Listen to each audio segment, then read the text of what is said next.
तेजस्वी यादव लगातार सवाल उठा रहे हैं बढ़ते अपराध, पलायन और बेरोजगारी को, कह रहे हैं कि इसका जिम्मेदार कौन है, भाजपा और नीतीश कुमार। आज बिहार के इतिहास को यदि हम समझने की कोशिश करें तो बिहार के अंदर अपराधियों को संरक्षित करने का काम किसी एक पार्टी ने किया तो उसका नाम राष्ट्रीय जनता दल है। यदि किसी एक नेता ने अपराधियों को महिमा मंडित किया तो उस नेता का नाम लालू प्रसाद यादव है। यदि किसी मुख्यमंत्री के राज्य में मुख्यमंत्री आवास से अपराधियों का डील होता था तो दो मुख्यमंत्री का नाम आता है, वो श्री लालू प्रसाद जी और श्रीमती राबड़ी देवी जी। यदि किसी सरकार के बारे में हाईकोर्ट की टिप्पणी देखी जाए तो वो राजद की सरकार के संदर्भ में ही टिप्पणी था कि यहां जंगल राज है।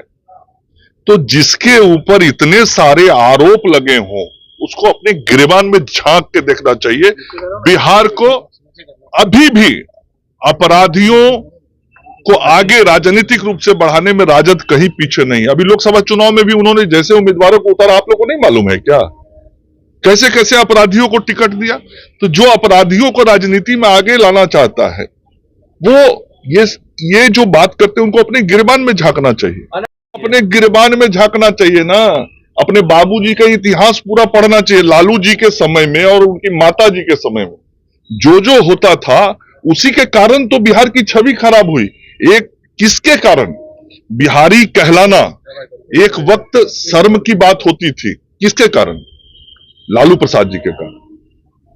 ये इतिहास पढ़ना चाहिए। किसके कारण बिहारियों को दूसरे राज्य में जाना पड़ता था नौकरी तलाशने के लिए? एक समय था कि बिहार में 18 साल से ऊपर के होने पर किसी को कोई आस ही नहीं रहता था रोजगार और काम धंधा का। किसके कारण? लालू प्रसाद जी के कारण, जिसने पूरे बिहार को बेरोजगार बनाया, जिनके कारण बिहार में बेरोजगारी बढ़ी। उनको अपने चीजों को देखना और समझना चाहिए। छोड़ दिया। मैं आप लोगों से भी आग्रह करूंगा, मैं जो बातें कहता हूं जरा जाके उनसे भी पूछा करना। लेकिन आप लोग पूछेंगे नहीं, वो भी करिएगा जरा। राहुल गांधी जो आरक्षण की बात कह रहे हैं, अब कह रहे हैं कि यूपी प्रेसिडेंट में भी राहुल गांधी जी क्या बात कर रहे हैं? राहुल गांधी जी वही बात कर रहे हैं जो बिहार में एनडीए की सरकार ने किया। मैं उस सरकार में भी मंत्री था। वो वही सारी बातें कर रहे हैं जो नीतीश कुमार जी के नेतृत्व में, एनडीए के नेतृत्व में, आदरणीय प्रधानमंत्री नरेंद्र मोदी जी के नेतृत्व में हम सब लोगों ने जनगणना का काम किया, सामाजिक रूप से जानकारी ली, आर्थिक रूप से जानकारी ली, उसी चीज को कर रहे हैं। इतने दिनों तक कांग्रेस का राज रहा, उनके पूर्वजों का राज इतने दिनों तक देश में रहा, कांग्रेस पार्टी ने राज किया।